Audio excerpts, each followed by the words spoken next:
आपका स्वागत है पार्ट 3 में इकोनॉमिक एंड पब्लिक अफेयर्स की। हम बात कर रहे हैं भारत का रहने वाला हूँ, भारत की बात से नाता हूँ। हम इकोनॉमी भी बात करेंगे और सिर्फ इकोनॉमी भी बात करेंगे। अब नेशनल क्राइम, इसके थोड़ी डिस्टर्बिंग रिपोर्ट्स आई हैं, डेटा आया है। पबजी पे थोड़ी सी बात करेंगे, इसरो पे बात करेंगे, इंडियन एयरफोर्स से बात करेंगे, इससे एक दो रिलेटेड और न्यूज़। चलिए हम शुरू करते हैं। जो इसमें सबसे डिस्टर्बिंग न्यूज़ है lost and not found yet. एक तरह की काफ़ी ज़्यादा पीड़ादायक न्यूज़ है ये, और बच्चों को लेकर के है ये। तो न्यू डेटा जो मिसिंग चिल्ड्रन में आ रहा है, इसमें मध्य प्रदेश में सबसे ज़्यादा केसेस रिपोर्ट हुए हैं। तो ये नेशनल क्राइम रिकॉर्ड्स ब्यूरो ने रिपोर्ट किया है, और ये वो डेटा है जो रिपोर्ट हो जाता है। ऐसा अनऑफिशियली माना जाता है कि इससे कहीं गुना बड़ा ज़्यादा डेटा है वो जो रिपोर्ट ही नहीं हो पा रहा है। तो इसमें अब हमारे पास आधार है, डिजिटल टेक्नोलॉजी है, इंटरकनेक्शन है, बहुत सारी बातें होती हैं, पुलिस कनेक्ट करती है, लेकिन फिर भी ये बहुत बड़ा मिसिंग नंबर है। इसको डेटा के साथ मैं इस पर एक सेपरेट स्टडी करूंगा, पूरा स्टेट के साथ बताऊंगा। और ये काफ़ी डिस्टर्बिंग न्यूज़ है। We should all must be worried for this. और इस पर कोई सुधार आए, सब्सटेंशियल सुधार आए, तो वो सभी के लिए हित है। बच्चे कल का भविष्य हैं। चलिए हम आगे देखते हैं। इसके बाद जो है ट्रिमर्स जो हैं, जिस तरह से पबजी बैन ने इंडिया का गेमिंग सिस्टम को, इकोसिस्टम को चेंज किया है, जिस तरीके से अब आर्टिफिशियल इंटेलिजेंस की तरफ पुश जाएगा, जिस तरीके से काफ़ी सारे और गेम्स आएंगे, तो एक तरीके का गवर्नमेंट ने 118 गेम्स को बैन और ऐप्स को बैन कर दिया गया है। और इसको एक तरीके से नेशनल इंटरेस्ट में या इंटरेस्ट ऑफ इंडियन यूजर्स के तहत किया गया है। और इसमें जो डिसीजन है ये एक तरीके का टारगेटेड मूव है, सेफ्टी इंश्योर। और आज ही के पेपर में किसी रिपोर्ट में था कि किसी एक बच्चे ने 2.3 लाख रुपीस जो है वो अपने ग्रैंडफादर के अकाउंट से पबजी में कर दिए। वो हैक हो गया फिर बाद में, but this is something enormously concerning with जो हमारे बच्चे हैं उनके साथ, और इंडियन साइबर स्पेस को लेके। और जिस तरीके से टिकटॉक के ऊपर मैंने पहले भी बात किया था, तो उसमें अमेरिका के अंदर जो कैलिफोर्निया है वो खुश नहीं थे, उससे उनके अंदर फेडरल डिस्ट्रिक्ट के अंदर केस लगा है। उसमें ये कहा गया है कि जो टिकटॉक था वो बच्चों के जो यूजर्स थे उनके वो फेशियल इमेजिंग को स्कैन करके चाइना भेजता था, और जो एडल्ट यूजर्स थे उनके डेटा को भेजता था। तो काफ़ी ज़्यादा डिस्टर्बिंग न्यूज़ है। तो इस बैन को इससे पहले 59 हुए थे, इंक्लूडिंग टिकटॉक। और टिकटॉक ने एक समझौता कर लिया था, लेकिन इससे कैलिफोर्निया की स्टेट काफ़ी अनहैप्पी बताई जा रही थी, वरना इसे मिलियंस ऑफ डॉलर्स देने पड़ते सिर्फ प्राइवेसी इंश्योर करने के लिए। तो टिकटॉक देखते हैं आगे क्या होगा, लेकिन बट ये है कि दुनिया इसको बैन कर रही है बुरी तरह से। चलिए हम इसको आगे देखते हैं। तो मून की सरफेस जो है वो रस्टिंग हो रही है, ऐसा कहना है चंद्रयान 1 इमेजेस से।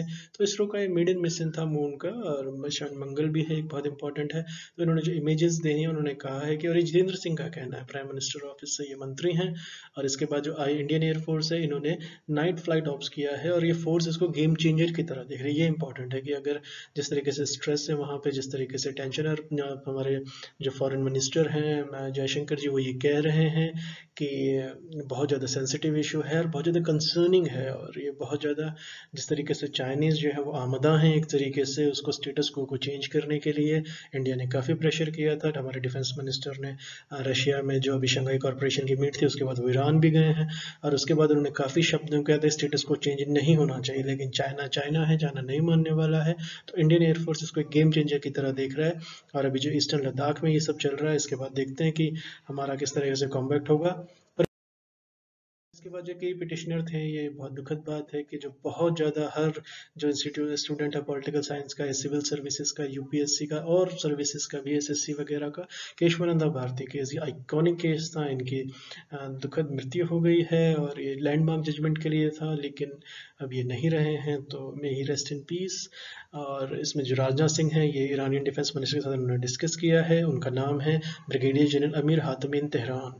तो इसको इसमें एक और इम्पोर्टेंट है कि इन्होंने इंडिया के साथ साथ, चाइना के साथ साथ, इन्होंने अफगानिस्तान को लेकर के भी, जिस तरीके से यूएस ट्रूप्स जो पुल आउट कर रहे हैं, वहाँ पे जो नई स्थिति आएगी पाकिस्तान के साथ जो आएगी, उसको लेके काफ़ी इंपॉर्टेंट अहम मीटिंग। और ये एक बात मैं और बताता चलूँ कि जो जनरल सुलेमानी थे उनके डेथ के बाद या उनकी जो हत्या हुई थी, उसके बाद ये पहली इंडियन की किसी मिनिस्टर ने, लेट अलोन डिफेंस मिनिस्टर, ये पहली मीटिंग है। तो ये बहुत ज़्यादा सेंसिटिव है। इसके बाद जो अपोजिशन ने इस तरीके से प्लान किया है कि ऑफेंसिव गवर्नमेंट के खिलाफ लेके आएंगे, जिस तरीके से नो क्वेश्चन और security concern border issue, pandemic, economic और चाइना के खिलाफ नहीं बात हो, इस तरह का जो गवर्नमेंट का व्यू है। उसमें कहा है कि प्रधानमंत्री जी अपोजिशन के मेन लीडर्स को वो सारा ब्रीफ करेंगे, लेकिन उस पर कोई डिबेट ना हो अंदर। तो इस बार का मॉनसून सेशन काफ़ी हंगामेदार होने वाला है, काफ़ी ज़्यादा रेस्ट्रिक्शंस।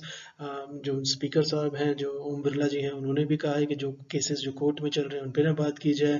वेंकैया नायडू जी ने काफ़ी स्ट्रिक्टली उनकी मीटिंग बुलाई। अब देखते हैं ये वाला मॉनसून, लेकिन काफ़ी हंगामे इसमें होने वाले हैं। और जिस तरीके से इकोनॉमी के जो रिजल्ट्स आए हैं उसके मद्देनज़र तो ये बहुत ज़्यादा, जिस तरीके से कहते हैं कि फाइनेंस मिनिस्टर पे भी क्वेश्चंस उठेंगे और ये डिफेंस मिनिस्टर पे भी क्वेश्चन उठेंगे और उनको ब्रीफ किया जाना चाहिए। और कोविड पेंडेमिक को लेके जिस तरीके से हम नंबर 2 हो गए हैं वर्ल्ड के अंदर, तो बहुत सारे सेंसिटिव इश्यूज हैं, हम इन सब पे बात होगी मॉनसून सेशन के अंदर। उम्मीद तो ऐसे ही है, कुछ ऐसे पॉजिटिव हल निकलेगा, देश हित में निकलेगा। चलिए हम देखते हैं। Thank you so much for listening. नमस्कार दोस्तों।